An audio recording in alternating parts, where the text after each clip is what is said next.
درود شریف زیادہ پڑھا کرو. درود شریف کی بڑی برکات ہیں. درود شریف بہت مبارک نعمت ہے. یہ ذکر اللہ بھی ہے اور ذکر الرسول صلی اللہ علیہ وسلم بھی ہے. یہ ساری پریشانیاں اللہ تمہاری دور کر دیں گے. کسی پر قرض ہو, کوئی بیماری ہو, مقدمہ ہو, کوئی. ہمارے حضرت مولانا زکریا رحمت اللہ علیہ یہ نسخہ بتلایا کرتے تھے کہ 500 بار باوضو قبلہ رخ عشاء کے بعد درود شریف پڑھا کرو. ہر مقصد کے لیے اللہ پورا کریں گے انشاءاللہ.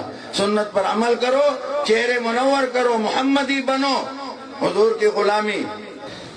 تو میرے محترم بزرگوں, میں صلی اللہ علیہ وسلم پر بات کر رہا تھا. یہ درود بھی ہے اور سلام بھی ہے اور اس میں بڑا مال ہے.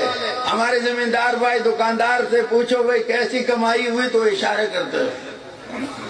تو اس میں بڑا مال پڑا ہے. ایک دفعہ جس نے درود شریف پڑھا, ہمارے اکابر بزرگوں کا عقیدہ ہے, اہل حق کا, اہل سنت والجماعت کا, علماء دیوبند کا, ایک بار درود شریف پڑھے اللہ اس پر 10 رحمتیں نازل کرتے ہیں. ایک بار درود شریف پڑھے اللہ اس کے نام اعمال میں 10 نیکیاں لکھتے ہیں, 20 فائدے.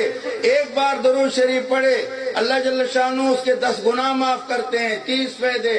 ایک بار درود شریف پڑھے اللہ جل شانہ اس کے 10 درجے بلند کرتے ہیں. ایک سلام حضور اقدس صلی اللہ علیہ وسلم پر بھیجے اللہ اس بندے پر 10 بار سلام خود فرماتے ہیں. سبحان اللہ. تو 50 فائدے ہوئے. یہ تو اللہ پاک نے نام دیا, اور وہ اللہ کے حبیب بھی تو ہیں صلی اللہ علیہ وسلم. ان کی کیا نرالی شان.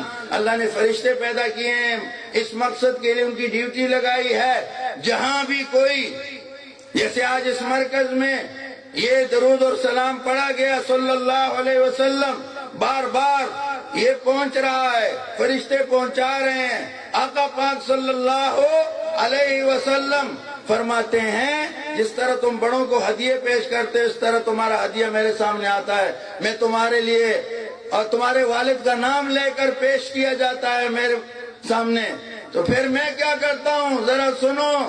فرمایا تمہارے لیے دعا بھی کرتا ہوں, اللہ سے بخشش بھی مانگتا ہوں. اب اے علماء, اے طلباء, اے مسلمانوں, جتنا کھنڈ پاؤ اتنا میٹھا. انشاءاللہ اس کی برکتیں دیکھو گے, بڑی برکت. تو صلی اللہ علیہ وسلم کہنا مت بھولا کرو. آدھے گھنٹے میں پڑھو گے 1000 ہو جائے گا, 50,000 نفع مل جائیں گے. اللہ نصیب کرے.